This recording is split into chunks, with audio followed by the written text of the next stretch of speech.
Welcome to Sharatchandra IAS academy. Myself Manikanta. Current ఇష్యూలో భాగంగా ఈరోజు national policy framework on agriculture మార్కెటింగ్కి సంబంధించి సెంట్రల్ గవర్నమెంట్ ఒక డ్రాఫ్ట్ని రిలీజ్ చేయడం జరిగింది. సో ఆ కాంటెక్స్లో ఈ అంశం గురించి డిస్కస్ చేసుకుందాం. At the same time Delhi పరిసర ప్రాంతాల్లో ఫార్మర్స్ ప్రొటెస్ట్లు కూడా చాలా వరకు చేస్తున్నారు. అరౌండ్ 2 months నుంచి ఈ ప్రొటెస్ట్లు అనేవి జరుగుతున్నాయి. సో ప్రత్యేకంగా ఈ పాలసీ ఏదైతే తీసుకొచ్చారో దానికి ఎగెనిస్ట్గాను, అలానే ఎంఎస్పి ధరలు ఏవైతే ఉన్నాయో వాటిని లీగలైజ్ చేయాలనేసి చాలా వరకు అడగడం జరుగుతుంది. సో ఈ కాంటెక్స్లో మనం అసలు ఈ పాలసీలో ఏమేమి ఉన్నాయి అనే దాని గురించి ఇన్ డీటెయిల్గా డిస్కస్ చేసుకుందాం. So what are the salient features and also policy interventions in the new draft national policy agricultural marketing. So first చూసుకుంటే అటు మార్కెటింగ్ ఇన్ఫ్రాస్ట్రక్చర్ పరంగా, అలానే agricultural value chain, marketing infrastructure, ఏపీఎంసీలో రీఫార్మ్స్, ఎక్స్పోర్ట్ ఓరియంటెడ్గా ఏపీఎంసీస్ని తయారు చేయడం, అండ్ ఆల్సో ఏపీఎంసీలో ప్రొఫెషనల్ మేనేజ్మెంట్ని తీసుకురావడం, అలానే అగ్రికల్చరల్ ట్రేడ్లో digitization and also ease of డూయింగ్ని తీసుకొచ్చేటట్టు ప్లాన్స్ చేయడం. రైట్, ఇది మాత్రమే కాకుండా market information and also intelligence సిస్టమ్ని రోబస్ట్గా తయారు చేయడం, మార్కెటింగ్ ప్రైస్ రిస్క్ మిటిగేటింగ్ మెజర్స్లో కావచ్చు, and also north eastern hilly రీజియన్స్లో కూడా మార్కెటింగ్ సిస్టమ్ని డెవలప్ చేయాలనే ఉద్దేశంతో, రైట్, ఇటువంటి విషయాల్లో ఈ డ్రాఫ్ట్ పాలసీ అనేది తీసుకొచ్చారు. సో ప్రత్యేకంగా ఏపీఎంసీస్ ఏవైతే ఉన్నాయో వాటిని స్ట్రెంగ్తెన్ చేయాలనే ఉద్దేశంతో ఈ పాలసీని తీసుకొచ్చారు. సో అందులో భాగంగా మెయిన్ మార్కెటింగ్ ఇన్ఫ్రాస్ట్రక్చర్లో కొన్ని అంశాలు ఉన్నాయి. సో మేజర్గా మార్కెటింగ్ ఇన్ఫ్రాస్ట్రక్చర్లో marketing density, so minimum 1 market for 80 square kilometer area ఉండేటట్టు చూడాలి. Minimum 1 market for 80 square kilometer area ఉండేటట్టు చేయాలి అనే ఉద్దేశంతో ఈ పాలసీని తీసుకొచ్చారు.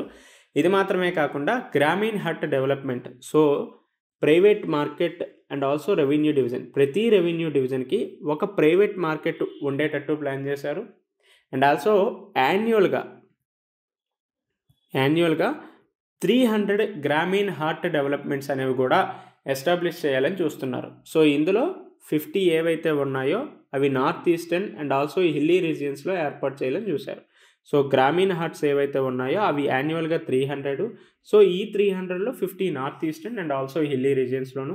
రైట్, ఇది మాత్రమే కాకుండా ఫ్యూచర్స్ ట్రేడ్తో ఇంటిగ్రేషన్ అయ్యేటట్టు కూడా department of agriculture and also farmers welfare to work with SEBI to integrate more farmer producer organization with future platform. So FPOs ఏవైతే ఉన్నాయో అవి ఫ్యూచర్ ప్లాట్ఫామ్స్తో ఎంగేజ్ అయ్యేటట్టు కూడా ప్లాన్ చేస్తున్నారు. అండ్ ఆల్సో ఈనాంతో ఇంటిగ్రేషన్ కూడా, సో మార్కెటింగ్ యాక్సెసిబిలిటీ అందించే ఉద్దేశంతో ఏపీఎంసీస్ని ఈనాం ప్లాట్ఫామ్తో కూడా ఇంటిగ్రేట్ చేయడం జరుగుతుంది. సో మార్కెటింగ్ ఇన్ఫ్రాస్ట్రక్చర్ పరంగా అటు మార్కెటింగ్ డెన్సిటీ, ప్రైవేట్ మార్కెట్, ప్రతి రెవెన్యూ డివిజన్కి ఒక ప్రైవేట్ మార్కెట్ని ఏర్పాటు చేయడం, అలానే యాన్యువల్గా 300 గ్రామీణ హార్ట్స్ని డెవలప్ చేయడం, అటు ఎఫ్పిఓస్ని ఫ్యూచర్ స్టేట్స్తో ఇంటర్లింక్ చేయడం, అట్ ది సేమ్ టైం ఏపీఎంసీస్ని ప్రైవేట్ మార్కెట్స్ని కూడా ఈనాంతో ఇంటిగ్రేట్ చేసేటట్టు ఈ డ్రాఫ్ట్ పాలసీలో కొన్ని అంశాలు తీసుకొచ్చారు. ఇది మాత్రమే కాకుండా అటు agricultural value chain and also marketing infrastructure పరంగా చూసుకున్న ప్రతి డిస్ట్రిక్ట్కి, సో డిస్ట్రిక్ట్ లెవెల్లో ఐజీఏసీని ఎస్టాబ్లిష్ చేయాలని చూస్తున్నారు. సో ఐజీఏసీ అంటే infrastructure gap analysis committees. So చాలా వరకు అగ్రికల్చర్లో ఇన్ఫ్రాస్ట్రక్చర్ బ్యాకేజ్ అనేది ఉంది. సో ఇన్ఫ్రాస్ట్రక్చర్ పరంగా బ్యాక్వర్డ్నెస్ చాలా ఎక్కువగా ఉంది. సో అందుకనే మెకనైజేషన్ వీటన్నిటిని ప్రోత్సహించడం జరుగుతుంది కదా. సో ఈ కాంటెక్స్లో భాగంగా అటు agricultural value chain and also marketing ఇన్ఫ్రాస్ట్రక్చర్ని డెవలప్ చేసే ఉద్దేశంతో ప్రతి డిస్ట్రిక్ట్ లెవెల్లో ఒక ఇన్ఫ్రాస్ట్రక్చర్ గ్యాప్ అనాలిసిస్ కమిటీని ఎస్టాబ్లిష్ చేయడం జరుగుతుంది. రైట్, అది మాత్రమే కాకుండా మేజర్గా ఏపీఎంసీస్లో అగ్రికల్చరల్ మార్కెటింగ్ కమిటీస్లో రిఫార్మ్స్ తీసుకురావాలనేసి కూడా చాలా వరకు ప్లాన్ చేస్తున్నారు. సో ప్రత్యేకంగా అటు న్యాచురల్ అండ్ ఆల్సో ఆర్గానిక్ ఫార్మింగ్కి సంబంధించి డెడికేటెడ్ స్పేసెస్ ఏవైతే ఉన్నాయో ఏపీఎంసీస్లో వాటికి డెడికేటెడ్ స్పేసెస్ని అందించాలి. So dedicated spaces with in APMC market for organic and natural farming, so that organic and also natural ఫార్మింగ్ని ప్రమోట్ చేయాలనే ఉద్దేశంతో ఈ రిఫార్మ్ తీసుకొచ్చారు. అండ్ ఆల్సో ఇన్ఫ్రాస్ట్రక్చర్ డెవలప్మెంట్లో పీపీపీ మోడ్తో డెవలప్ చేయాలని చూస్తున్నారు. పబ్లిక్ ప్రైవేట్ పార్ట్నర్షిప్ మోడ్లో ఇన్ఫ్రాస్ట్రక్చర్ని డెవలప్ చేయాలనేసి ఈ డ్రాఫ్ట్ పాలసీలో ఇంపార్టెంట్ అంశంగా ఉంది. సో దట్ ఇక్కడ మనకి ఏమర్థమవుతుంది, ప్రైవేట్ ఆర్గనైజేషన్స్, ప్రైవేట్ సెక్టార్ యొక్క ఇదేదైతే ఉందో అది అగ్రికల్చర్‌లో తీసుకురావాలని చూస్తున్నారు. సో దట్ అందుకనే ఫార్మర్స్ చాలా వరకు ప్రొటెస్ట్ చేస్తున్నారు. సో దీనికి సంబంధించి ఇష్యూస్ గురించి చెప్పేటప్పుడు ఇన్ డీటెయిల్‌గా మళ్ళీ వాటిని ఎక్స్‌ప్లెయిన్ చేద్దాం. అండ్ ఆల్సో ఎక్స్‌పోర్ట్ ఓరియెంటెడ్ ఏపీఎంసీస్‌ని కూడా డెవలప్ చేస్తున్నారు. So mainly states to identify potential APMCs for export oriented development. So ఇది మాత్రమే కాకుండా అటు department of agriculture technical support, financial support కూడా ఫార్మర్స్‌కి అందించడం జరుగుతుంది. ఏపీఎంసీస్ కూడా అందించడం జరుగుతుంది. ఎవరు? డిపార్ట్‌మెంట్ ఆఫ్ అగ్రికల్చర్ వాళ్ళు. రైట్. అలానే ఏపీఎంసీస్‌లో ప్రొఫెషనల్ మేనేజ్మెంట్ కూడా వచ్చే విధంగా చర్యలు తీసుకోవడం జరుగుతుంది. So appointed qualified secretaries for APMCs with expertise in agricultural value chain services. So ఇటువంటి ఎక్స్పర్టైజ్ అనేవాళ్ళు మనకి ఏపీఎంసీలో ఉన్నప్పుడు చాలా మంచి వాతావరణం అనేది ఏర్పడుతుంది. ఇది మాత్రమే కాకుండా digitisation and also ease of doing business in agricultural trade. So collaborative with state governments to digitise process across all the states. So మేజర్గా స్టేట్ గవర్నమెంట్స్తో కొలాబరేట్ అవుతూ డిజిటైజేషన్ అనేది ప్రోత్సహించడం జరుగుతుంది. సో దీనివల్ల ఏమవుతుంది? సో మేజర్గా డిజిటైజేషన్ తీసుకురావడం వల్ల అటు టర్న్ ఓవర్ అండ్ టైం ఏదైతే ఉందో దాన్ని చాలా వరకు తగ్గించవచ్చు. అండ్ ఆల్సో సప్లై చైన్స్లో డిలేస్ ఉన్నాయి కదా, వీటన్నిటిని కూడా మనం రెడ్యూస్ చేయడానికి చాలా స్కోప్ ఉంటుంది.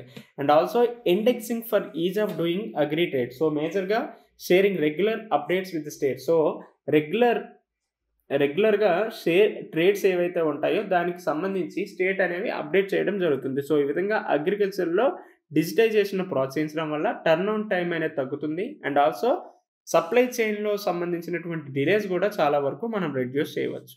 రైట్. అలానే marketing information and also intelligence సిస్టమ్ని కూడా రోబోస్ట్ చేయొచ్చు. అది ఏ విధంగా అంటే through developing DPIs, digital public infrastructure. Like మనకి ఇప్పుడు ఆధార్ ఎలా ఉంది, సో ఇటువంటి సిస్టమ్స్ని తీసుకురావడం వల్ల marketing information and also intelligence system అనేది మనం ఈజీగా డెవలప్ చేయొచ్చు.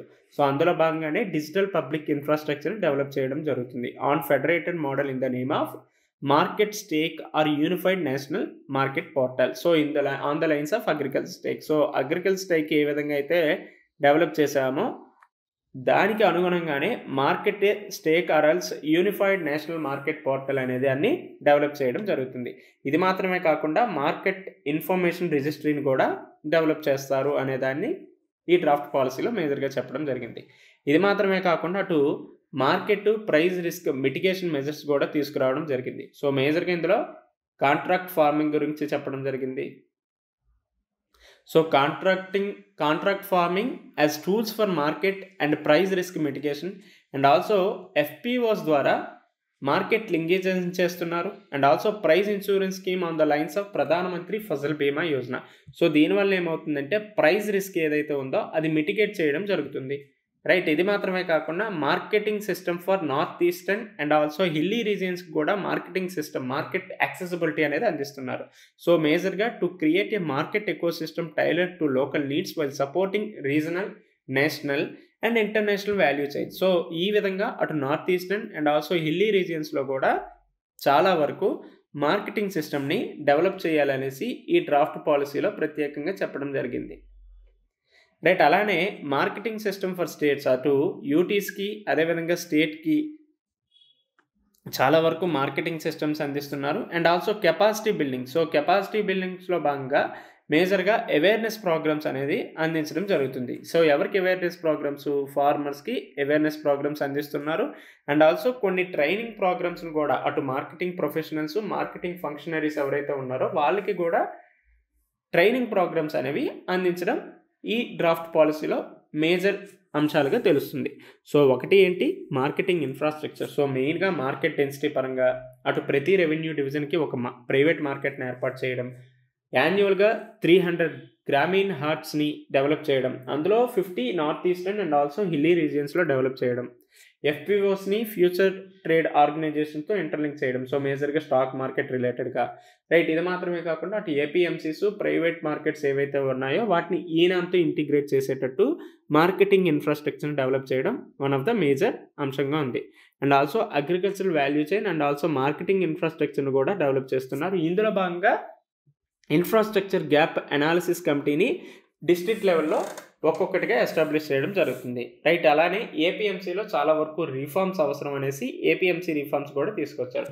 ఇందులో ప్రత్యేకంగా నేచురల్ అండ్ ఆల్సో ఆర్గానిక్ ఫార్మింగ్కి సంబంధించి ఒక డెడికేటెడ్ స్పేస్ అనేది కూడా అలొకేట్ చేయడం జరిగింది. అలానే పీపీపీ మోడల్లో ఇన్ఫ్రాస్ట్రక్చర్ డెవలప్మెంట్ని కూడా చేయడం జరుగుతుంది. రైట్, ఇది మాత్రమే కాకుండా ఎక్స్పోర్ట్ ఓరియంటెడ్ ఏపీఎంసీస్ని కూడా డెవలప్ చేస్తున్నారు. ఇందులో డిపార్ట్మెంట్ ఆఫ్ అగ్రికల్చర్ అనేది టెక్నికల్ అండ్ ఆల్సో ఫైనాన్షియల్ సపోర్ట్ను కూడా అందిస్తున్నారు. రైట్, అలానే ఏపీఎంసీస్లో ప్రొఫెషనల్ మేనేజ్మెంట్ను కూడా తీసుకొస్తున్నారు. ఇది మాత్రమే కాకుండా digitisation and also ease of business in agricultural trade. Right, అలానే మార్కెటింగ్ ఇన్ఫర్మేషన్ అండ్ ఇంటెలిజెన్స్ సిస్టంలో రోబోస్ట్ చేయడం జరుగుతుంది. సో మెయిన్గా డిజిటల్ పబ్లిక్ ఇన్ఫ్రాస్ట్రక్చర్ని డెవలప్ చేయడం, లైక్ అగ్రికల్చర్ స్టేక్ ఏ విధంగా వచ్చిందో దానికి అనుగుణంగానే మార్కెటింగ్ స్టేక్, సో మేజర్గా ఫెడరల్ రిలేటెడ్ అంశాలతో ఈ మార్కెట్ స్టేక్ని డెవలప్ చేయాలనేసి చూడటం జరుగుతుంది. రైట్, అలానే చాలా వరకు ప్రైస్ రిస్క్ని మిటిగేట్ చేసే ఉద్దేశంతో కూడా చాలా వరకు ఇందులో కొన్ని అంశాలు తీసుకొచ్చారు. అందులో భాగంగా contract farming and also FPOs ఏవైతే ఉన్నాయో వాటికి ఇంపార్టెన్స్ ఇవ్వడం జరిగింది.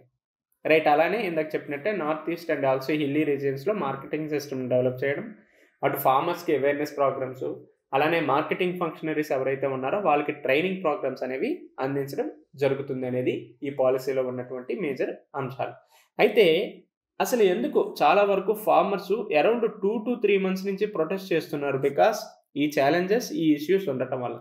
ఒకటి ఏంటంటే మేజర్గా ఈ పాలసీ ఏదైతే ఉందో అది ఫెడరలిజం మీద చాలా వరకు ఇంపాక్ట్ చూపిస్తుంది. So the implementation of new draft policy might Erode the power of states to regulate agriculture marketing with in their state. So నార్మల్గా అగ్రికల్చర్ అనేది ఏ కాన్సెప్ట్? అగ్రికల్చర్ అనేది స్టేట్ లిస్ట్లో భాగంగా ఉంటుంది. అయితే దీని మీద కేంద్ర ప్రభుత్వం అజమాయిషీ చూపించిందంటే ఖచ్చితంగా అది ఫెడరలిజం మీద ఇంపాక్ట్ చూపిస్తుంది కదా. రైట్, అలానే ప్రైవేట్ సెక్టార్ యొక్క పార్టిసిపేషన్ అనేది వచ్చిందంటే ఖచ్చితంగా ఫార్మర్స్ అనేవాళ్ళు వాళ్ళ యొక్క బార్గెనింగ్ పవర్ అనేది చాలా వరకు తగ్గుతుంది. సో వీళ్ళ యొక్క రైట్స్ కూడా హరించుకుపోవడానికి స్కోప్ ఉంటుంది. సో ఏ విధంగా ప్రైవేట్ సెక్టార్ యొక్క పార్టిసిపేషన్ వచ్చింది?